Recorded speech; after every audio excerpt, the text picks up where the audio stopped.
OMG. The Prophet told them, "If you know the desert," he said. "Of course we do," they replied. In the desert, the camel is of great importance.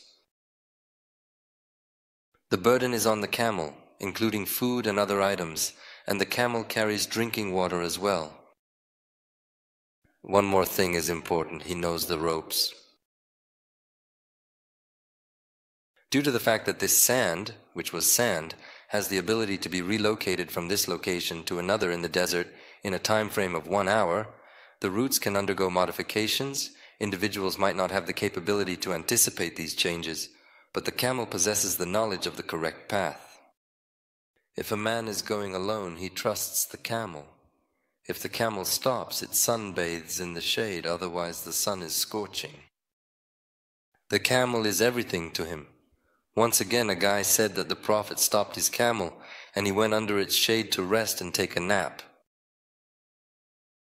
He woke up due to the sun's influence and saw no camels around. There's not even a trace of the camel left. It's been gone for quite a while now. They asked, "What do you think he does?" And they said, "He's hopeless. His situation is hopeless. If he keeps wandering and searching, he'll die a pitiful death. Because he stays silent with this thirst, exhaustion, the sun burns him, a wretched mortal. What can she do? Let him sleep the sleep of death, because when night falls he freezes to death anyway. Let him try to sleep during the day too. He has such a hopeless situation to die peacefully." He explained this to them well in their language, conveying his helplessness. I can't explain it well, but I said as much as I know about the atmosphere, the situation's helplessness, and the camel's importance in terms of care. Then he said, just like that guy did, he placed his head down. "Allow me to pretend like nothing happened and proceed to sleep." I'd rather die like this so I don't tire myself out by making a scene. Just as he was trying to doze off like this, he heard a rustling in the heat of the sun, and when he opened his eyes, he saw the reins of the camel hanging towards him. Is this real, or am I just imagining things? It's like a dream come true. I pinched myself and realized it's not a dream. I really have the reins in my hand. Overwhelmed with joy, I said, "Oh my God, you are my servant and my Lord. I am your servant, and you are my Lord." From the intensity of joy, he said it like this, "Messed up their places." They said, "We can't explain how happy he is. He's really over the moon." Then Allah's Messenger said that he would be even more delighted by the return of his servant. God Almighty is delighted by the return of his servant. The Almighty is satisfied with the return of his servant. You should always think like this. But just because God is happy and joyful about the return of his servant, it does not mean that he will not put the stairs I mentioned earlier in front of the servant.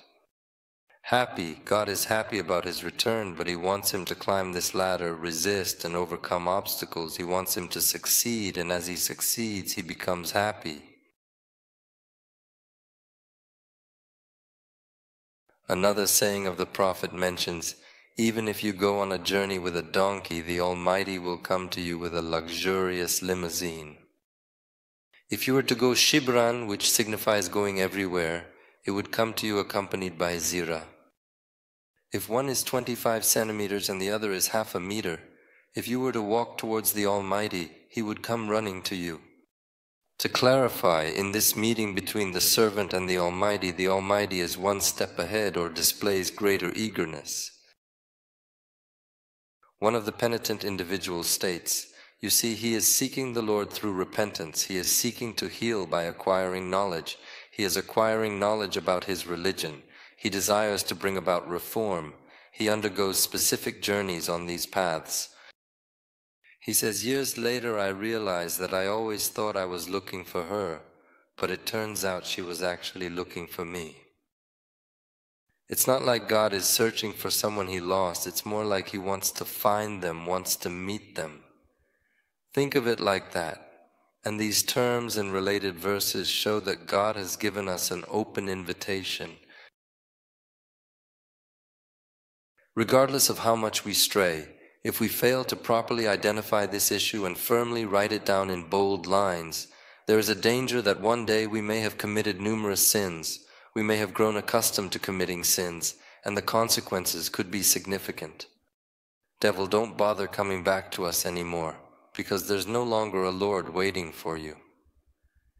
We can believe in this, but when we convince ourselves of it, we lose hope in the Almighty, and if we lose hope in the Almighty, we enter into a realm of arrogance, defiance against God, and dare to challenge Him. And this makes us devilish and starts to make us suitable for infinite torment like the devil.